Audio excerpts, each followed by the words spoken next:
Welcome करती हूँ आपको अपने चैनल मज़ेदार सस्ते खाने में। जहाँ रहें खुश रहें आबाद रहें। और आज की रेसिपी में जो आपके साथ शेयर कर रही हूँ ये है ढाबा स्टाइल चना दाल। चना दाल आपको पता है सबको पसंद होती है और देखें क्या खिली खिली और खूबसूरत सी लग रही है। रेसिपी पसंद आए तो एक लाइक कर दीजिएगा और मेरे चैनल को सब्सक्राइब कर दीजिएगा। तो ये है चना दाल, ये तकरीबन जो है 1 पाव के करीब है। इसको मैंने अच्छी तरह साफ़ कर लिया था, इस तरह से चुन लिया था या बीन लिया था, आपकी ज़बान में इसको क्या कहते हैं मुझे भी बताइएगा। तो इस तरह से मैंने अपनी दाल को बीन लिया। तो उसको बीनने के बाद मैंने फिर एक पतीली में इसको डाला और इसको जो है भिगोना नहीं है, सिर्फ अच्छी तरह धो लेना है। धो के इस तरह से मैंने साफ़ कर लिया और फिर उसको बॉयल होने के लिए रख दिया। ये आप देख रहे होंगे ये छोटे छोटे प्याज हैं, ये मैंने 5 लिए है और इसके बाद 2 ये टमाटर हैं, नॉर्मल साइज़ है। और पहले हम प्याज को काट लेंगे। तो उसके बाद देखा तो बॉयल हो रही थी तो उसमें झाग आ रही थी, तो मैंने ये झाग उतार दी क्योंकि इससे फिर दाल का जायका भी अच्छा नहीं होगा और जो है आपकी दाल अच्छी भी नहीं बनेगी। उसके बाद 1 चम्मच नमक डाला और इसको बॉयल होने के लिए रख दिया साइड में। फिर हमने अपनी प्याज छील ली थी तो हम इसको काटने लग गए।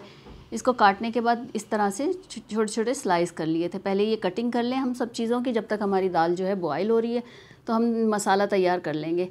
उसके बाद ये देखें ये प्याज कट गई, ये 1 प्लेट के बराबर है। और उसके बाद जो मैंने 2 आपको टमाटर दिखाए थे उसको मैंने बीच में कट कर लिया था। तो इस तरह से इसको कद्दूकश करके इसका पेस्ट बना लिया था। तो ये जो छिलके बचेंगे तो आप इसको भी नहीं फेंकिएगा, इसको आप अपने चेहरे पे लगा सकते हैं, अपने हाथों पे लगा सकते हैं, तो उससे आपका चेहरा बहुत साफ़ और अच्छा हो जाएगा, झाइयाँ दूर होंगी। तो ये एक टिप है।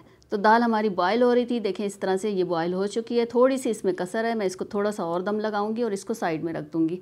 उसके बाद मैंने एक कढ़ाई ली है, आप चाहें तो कोई सी भी पतीली ले सकते हैं। उसके बाद इसमें आधा कप तकरीबन जो मैंने ऑयल डाला है, 1 चम्मच ज़ीरा डाला है।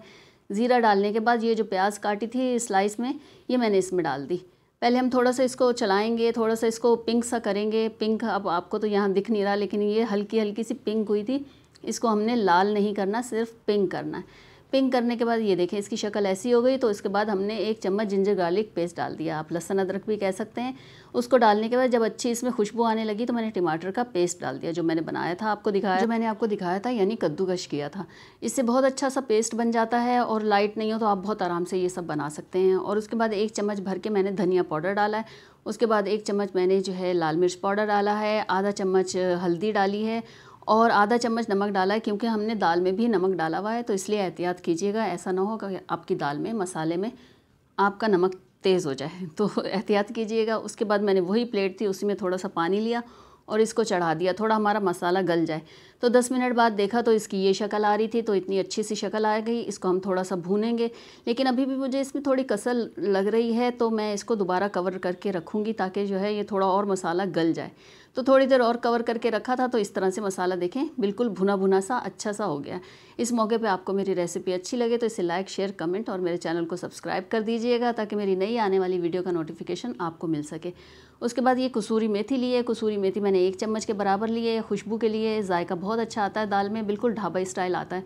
ये डाल दिया। आधा चम्मच मैंने इसमें कुटी हुई लाल मिर्च डाली है। उसको डालने के बाद ये आधा चम्मच काली मिर्च है, ये पहले ही हमें मसाले में सब शामिल करना है। उसके बाद ये आधा चम्मच गरम मसाला है। ये सब मसाले में मैंने इसको अच्छी तरह मिला लिया है ताकि जब हम दाल डालेंगे तो हमारी दाल ख़राब ना हो और वो खिली खिली सी बने।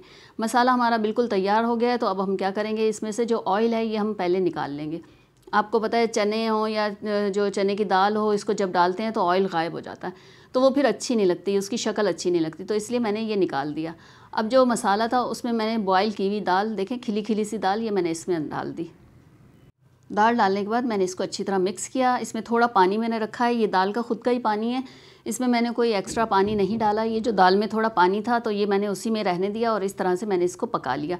अब ये इसको थोड़ा सा कवर करके रखा था ताकि जो है सब मसाले और दाल आपस में मिक्स हो जाएं, यानी दोनों यकजान हो जाएं। तो उसके बाद ये इस तरह से मैंने इसको रख दिया। ये देखें सब यकजान हो गए हैं, पूरे मसाले उसमें दाल में जायका आ गया है। वैसे भी उसमें नमक डला हुआ था तो इतनी फीकी नहीं हो गई। तो ये मैंने इसको अच्छी तरह भून लिया और उसके बाद मैंने इसको डिश आउट कर लिया। तो ये देखें डिश आउट कर रहे हैं, आप अच्छी सी कोई डिश ले लीजिए या आप प्लेट ले लीजिए। उसके बाद गार्निश कर लीजिए धनिया से, हरी मिर्च से, जो आपको पसंद हो। उसको गार्निश करने के बाद ये देखें मेरे पास जो भी था मैंने बस वही डाल दिए। थोड़े हरी प्याज के पत्ते थे, थोड़ी शिमला मिर्च थी, थोड़ी जो है वो हरी मिर्च थी।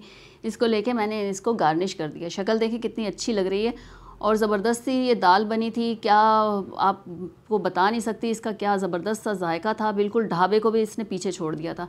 और उसके बाद जो ऑयल हमने बचाया था वो इसके ऊपर डाल दिया। तो लीजिए, खूबसूरत सी दाल तैयार है, और आपको पसंद आए तो मुझे ज़रूर बताइएगा और आप ट्राई भी ज़रूर कीजिएगा। तो इस तरह से हमारी दाल की रेसिपी हो गई है मुकम्मल। तो हम मिलेंगे किसी नई चीज़ के साथ, किसी नई रेसिपी के साथ। तो ये देखें क्या ज़बरदस्त सा लग रहा है। चलिए जी, फिर मुझे दीजिए इजाज़त, मिलेंगे किसी नई चीज़ के साथ। तो ओके, अल्लाह हाफिज़।